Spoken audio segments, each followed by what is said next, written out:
What's up, everyone? I know it took a bit, but I finally found the time to get this thing written. Unfortunately, I don't have like a cool intro or anything because I haven't written anything but paper since school started. So yeah, sorry about that, but I'm afraid I'm just going to have to be bored. But if you want to read some papers, that's a different story. Anyway, enough with all this, let's get into what's happening. So if you recall, I finished my last life with email literally the day before school started, so the next day was the first day of school, which was, well, fairly bad. I mean, granted, as far as first days in new schools go, of which I've had many, it wasn't horrible, but it wasn't great. I mean, HCS, the first day, totally exceeded my expectations. Like, my classmates were all friendly, even though I had no idea what was going on. People were pretty helpful, and yeah, it was just, like, a pretty good experience. So, if you go to HCS, you get the Alex's Favorite First Day of School award. But CC, not so much. First, there's a ton of people there. Like, sure, the staff is friendly, but you're just another face in the crowd, you know? And besides, the first day has a lot of stuff that you need to get done, on top of all the stuff your classes are doing, so... And you get, like, your picture taken, there's, like, a line, and get your books, there's a line, and... Not to mention finding your classes in time, which probably wasn't the hardest part because you're trying to navigate, which is probably the hardest part because you're trying to navigate through like a sea of people who all know what they're doing and you're just walking casually or, clumsily through the halls where you're like, I don't know what we're doing. So overall, this is how I would describe the first CEC day experience. Motherbird, representing CEC, gently puts her wing around her chick, representing the new student. All right, I know it's your first day of school and it can be scary, but I'll be with you the whole way. Chick takes a deep breath and in a meek voice says, Okay, I think I'm ready. Motherbird smiles. I know you can do it. Drop kicks the bird off the ledge. Good luck, she calls as it falls. Thankfully, when drop kicked, I'm one of those people who gets up on his feet and dares the world to fight me. So, I was just fine. But in the words of How to Train Your Dragon, I'm really starting to question your teaching methods. Anyway, yeah, it was a stressful day, but I made it out alive. However, I would declare it a sucky... However, I would still declare it a sucky first day. In fact, I wrote a short paper about it entitled Why My First Day at CEC Sucked. But it wasn't because of the stress. Ever heard of the saying, when the going gets tough, the tough gets going? Yeah, I would say I'm one of those people. Like, me and pressure often work well together. But it was still sucky and got me, in a funk because of a few reasons. The first is it's majorly cliquey there. Like, no one says hi. No one acknowledges you. No one even notices you. And I mean, I know some people like being invisible, but I'm not one of those people. Part of why I was excited to come to school is because I see it as a kind of mission field. Like, seriously, I'm one of those rare people who not only knows the truth, but is actually equipped to share it. Like, among literally thousands of people who don't even know or have a purpose, what to do with their life. But when I saw how closed-off people are, that was majorly discouraging. The other thing that vexed me was the kids that were, 3 years younger than me were taking the same class as I was. Now that bugs me. I'm literally 3 years older than these guys, but they can solve math problems as good as, if not better, than I can. Yeah, that got under my skin. So overall, I would say that's why my first day was pretty sucky. Oh, and the fact that I was taking classes whose content I already knew, wasting time is not in my vocabulary. So knowing I would have to spend 5 months relearning stuff I learned in New Zealand just to check a box, that was really aggravating. Anyway, I got through it, but the first day was not full of rainbows and unicorns, so to speak. The thing I did that did make it better, though, was after school I read a letter from a friend, which was cool. And then I had 3 back-to-back calls from people in New Zealand. So that made the rest of the day quite a bit better. There's a picture of the school lunchroom. The next day was quite a bit better because I talked to my advisor, the person at the school who basically advises students on what to do. And he said there was a way for me to get out of those classes that I already knew the content of. And it's called CLEP. And basically it's just an exam, a lot of end of year exams at HCS, where basically if you pass, they give you the credits to the college course. Oh, did I mention it was all college courses? Well, except for this class called College and Career Readiness, in which we learned literally nothing, but it's required to graduate from CEC, so I have to take it. Anyway, so I said I'd have a shot, but it was risky. Not only did it cost $118 just to try to take it, and if you pass, you got reimbursed. But if you didn't, well, you can kiss that cash goodbye. But if I fail, I couldn't take it for another 3 months. So basically, I would be done... So basically, because I'd be done with the classes I was trying to test out of at the point, that would mean there's no retest option. And I also had only exactly 7 days before they could add new classes to me. So that meant every class I wanted to test out of, I had a window of 7 days to do it. So yeah, definitely not an easy road by a long shot. But I had to try. Anything is better than wasting your time relearning stuff. Anyway, despite the grim odds, I was in a bit better spirits after that. And also, I worked up the courage to say hi to a social awkward girl I knew, who I knew liked to write from English class. As for why the first person I got to know was a social awkward girl, I declare the disposition and gender 100% coincidental. I said hi because she knew I liked writing, and she was singing by herself. End of story. Anyway, we exchanged writing. Hers is not that bad. But she said she wrote it a year ago, so I'm assuming she's better now. But yeah, her name is Lydia, and she's an ENFJ. So overall, fairly enjoyable hanging with. Then, when I got home, I studied like crazy for college algebra CLEP, which was, well, the worst. And the next day I got up at 3:35 on purpose. I know what you're thinking. If I didn't think Alex was crazy before. He definitely is crazy now. And in all honesty, I was thinking something along those lines. But when a person wakes up at 3:30 in the morning, what sane person wakes up at 3:30 in the morning? But my youth group was doing a sunrise hike to the top of Horsetooth. What is it with me and Horsetooth? Those darn Myers convinced me it would be worth it. And well, it turned out they were right. On the hike, I cashed in on a deep conversation I had bought all those weeks back with Charity. Did I tell you guys about that? Charity was like, buy my shirt. And I was like, no, buying shirts is stupid.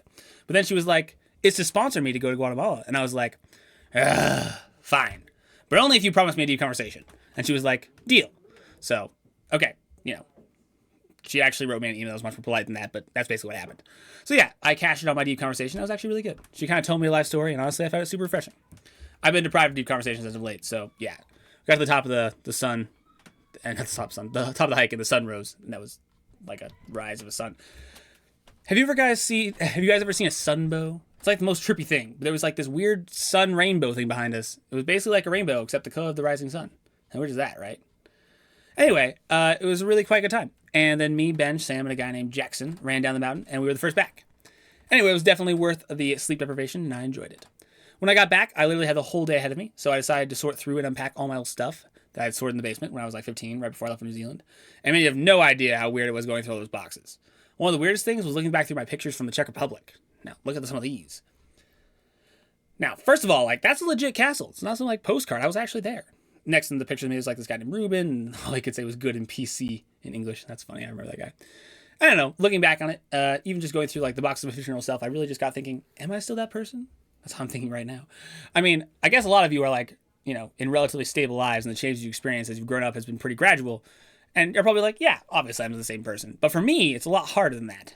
And I mean, I could get all philosophical into the issue of identity and asking, what really makes you you, but none of you care, so I'll bypass that for your sake. But yeah, I guess I just want to make you really ask, am I the person I used to be? Who are you really? And is there any change that, given enough time, could never become a part of you? I think that's an important question to ask, and I'm going to leave that one open-ended. The only thing I ask is you actually think about it for, like, at least 5 minutes. Anyway, the day after that, the Ways to Enjoy celebration for Ben's birthday, and something else. I don't know what it was. But we ordered our own pizza, and I thought it was reasonable.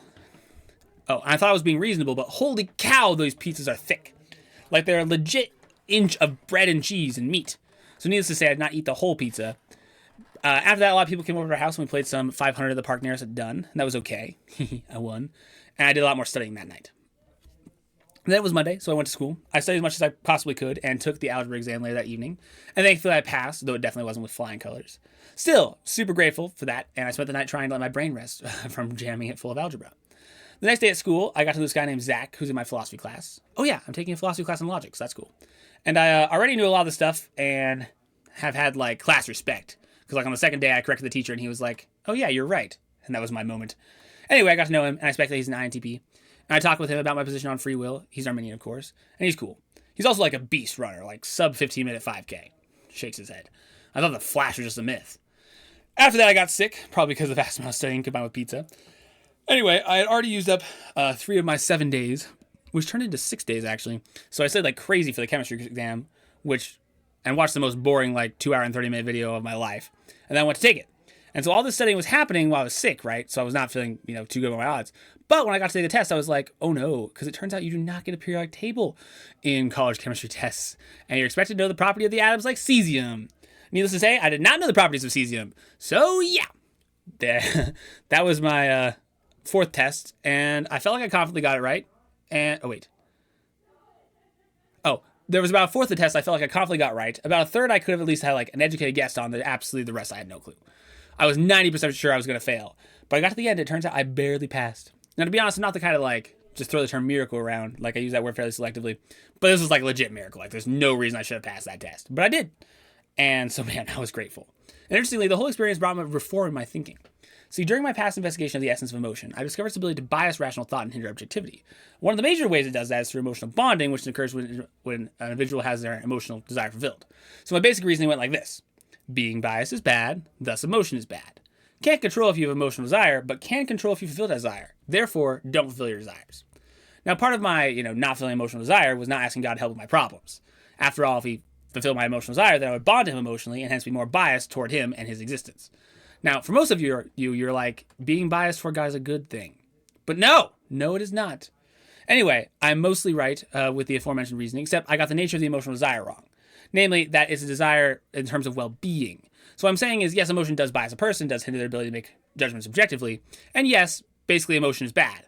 But what I didn't understand is that we have to fulfill our emotional desire if we want to be mentally healthy. We have to belong, we have to have meaning if we want to be, have well-being and so forth. So by depriving yourself of that fulfillment, it's like depriving yourself of food. It doesn't end up working out for you.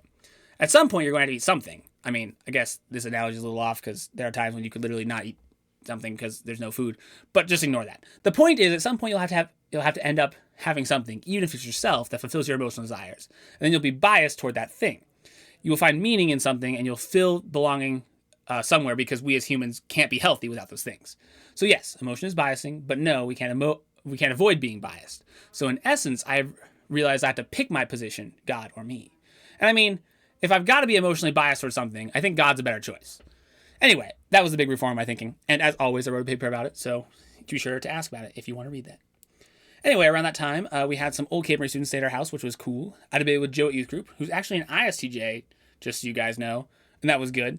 It was also around this time that I started feeling less sick, so it was a pretty quick illness. The next day, I played indoor soccer at school, which was awesome. I did pretty darn well except for being way too tired way too quickly. I need to get in better shape. Also, because I tested out algebra and chemistry, I got some new classes to fill a spot, so I ended up taking psychology, which I'm pretty excited about. And so here I am, drenched in sweat from soccer, right? And I walk into psychology class to find it filled with girls. And I kind of stop and I'm like, what have I done?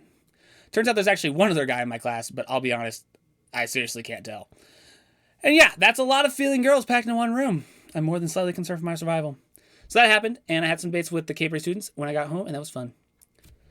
The next day, I drove all the way to the Makerspace in Greeley just to find it closed. If that's not vexing, I don't know what is. But that night, I got to have more debates with the students, so that made up for it. The next day was Saturday, and I do believe they helped the fam in the yard. And I went to a volleyball party at the Wade's house. It was fun. Everyone was pretty good, but I was just, annoyed. All these kids who were quote-unquote Christians just lived and acted the same way the kids at CEC did. The only noticeable difference was lack of swear words. Yeah, anyway, that bugged me a bit. The next day I went to church with the Myers, which was good. I got a bit of a mob debate with some people afterward. Me and Joe started debating, but then everyone, including the kids I didn't know, joined in, and I really couldn't get anywhere. Oh, and then I went to Neo Group, where we had our usual Bible study. But then afterward, we played Super Mario Smash Bros. I honestly love that game. I hadn't played that game in like 3 years, so that was great. And then we played a game that was basically Monopoly for the Wii, and that was fun too. On Monday, I said hi to some people at school. I made it a routine to try and talk to one new kid sitting by themselves every day. Most of the time it works out. A few people have looked at me like, what's your agenda? But yeah, I've gotten to know quite a few people. Also, I had my first history class that day. I clept out of English, so had an open spot. It was, history. I don't know, boring. But in honesty, it wasn't that bad. I mean, I'm not going to say I love it, but I have to take it, so I might as well be positive, right? Also, some random girl asked me if I worked at King Soopers in the lunch line. I then proceeded to choose Does God Exist for the topic of my paper in philosophy class. So the pressure's on, and I could use your prayers as I'm presenting this in front of the whole class. Still, I'm excited because that means at the end of the semester, I'll have a really well thought out reason for why I believe God does, or maybe at this point, does not exist. I played soccer again, which was fun. Met this Lego nerd who I eventually showed my Lego puzzle to and was labeled, and I quote, Master Technic Builder. Adds that to his most efficient watering job button. I then hung with Kylie, that writing girl from King Soopers, and it was kind of awkward, but pretty good nonetheless. We just walked around CSU and talked, and she didn't like the subject of God, so we really touched on it. Also, that night I had another debate with the Cape Breton students, so that was cool. The next day I drove all the way down to Greeley again, and actually got my phone case finished. You know what? That project started like 2 months ago. I will show you a picture, but it's my phone, so I guess I can only show you the mold. Anyway, here's what it looks like before I put it together. You can't see it. The rubber in the mold is now green, but the color of the case of my phone is red, and I impressed my insignia on the back, so that's cool. Anyway, I'm glad it's done, and it turned out pretty well, actually. Oh, totally insignificant fact, but I bought fruit from a vending machine for the first time at the Makerspace. I got really hungry. School happened. I talked with Zach about quantum physics, which was just, really confusing. After that, I prepaid for gas, but then bought more than my tank could fill, so I had Dad to come and pick me up and, put the rest in his car. So yeah, that was a fun experience. I had lots of history homework the next day, and then me, Ben, went to Caleb's party, which was pretty good. I got to play ultimate frisbee and volleyball, but no deep conversations, so that was lame. The next day, Sam, Wade, and Ben were crazy enough to go around college campuses wearing bird masks, and apparently they're famous now. And then I also built a little Lego that day. I was going to build this alien space monster, but all I got done was the head, so there's that. Making the mouth was a lot harder than you think. After I talked with a friend in New Zealand, and while I was doing that, I built this little thing. I don't really know what it is, but I kept it alive. That's still alive today, actually. And the next day I went to church at Antioch, and I might just sever ties with that group. It's been 2 months since I went, and I'm 99% sure I won't be missed. So I think, yeah, I'll probably just do that. I went over to the Wade's house and played Skylanders for like 4 hours. I used to love playing that game as a kid. Honestly, still pretty fun. And then I went to Neo group and we did our Bible study, and we stayed for like 2 more hours while he helped me set up my D&D character, which is cool, but really complicated. We did a debate of sorts in history the following day, which was meh. I studied arguments for and against God existence. The day after that, I worked out with Caleb in the school gym, and holy cow, I'm still sore. I haven't lifted weights for like 3 years, and not since I wrestled, and I went way too hard. I literally couldn't do a push-up by the end. And here Caleb is on his second workout of the day, doing just as much as I was. Of course, he was totally fine like 2 days later. Well, here I am dying as I try and lift my arms above my head. Anyway, it was good, but painful. But good. The best part of the day, though, was at the end of it, I got access to the school's 3D printers. These printers are majorly nice, like $3,000 printers, and they have 3. And best of all, Caleb and I are the only ones that know how to use them. Like, how much better can this scenario get? Anyway, I'm super excited about that, and I printed this book opener and stuff, and I'm printing some tests to see how much margin I need for things and all that fun stuff. The next day I had youth group, and that was all right. But Thursday, man, that was a great day. I got to play soccer and 3D print, and the best part is I got to talk to Matt, the super smart philosopher, for 4 hours straight. Honestly, one of the best times in the past few months, maybe of my life. He's an INTJ, same personality as me, and it was amazing finding someone who not only thought like I did, but was actually smarter than me. I mean, sure, there are people smarter than me, but like when it comes to philosophy and questions, he's the only one I met that actually makes that criteria. Like as a general rule of thumb, if I thoroughly examine something and don't realize anything, call it X. That means no one else is going to realize X. But he was able to call me on stuff I didn't even notice. Anyway, it was great to meet someone who would actually answer my questions, willing to take the time to do so. Really had a good time that night. The next day, I got a pile of homework for the 3-day weekend, which I should start working on soon. I did some more 3D printing, and then I hung out with Joseph from my old work and went and played mini golf. Who knew mini golf was so expensive? I offered to pay for us both, and it cost like $24. Talk about overpriced. Anyway, we didn't end up talking about God at all because he wasn't really willing to talk about that subject. It made me ponder if this whole thing was a waste of time, and maybe I should be trying to help people or maybe I shouldn't be trying to help people that didn't want to be helped. But I don't know. God's going to have something to do with him and Kylie, I think, because, even if they don't want to listen, I'm willing to talk. Anyway, there's some pictures of the course. And that night, me and Grace went rollerblading around CSU, of which here's a pic. That was pretty fun. It's been a while since we did that. Here's some new stuff on CSU that wasn't there 3 years ago. Also, I fell for the first time, in forever. It wasn't bad. I fell backwards. But it's literally been so long since I fell on rollerblades, I can't remember the last time I actually crashed. Oh, we also saw a toad a long time ago. First time that's happened for quite a while. And yeah, that catches up to the present. Hope some of that was interesting. And if anything interesting has happened in your life or cool, then you should let me know. Thanks for reading, and I'll talk with you guys soon.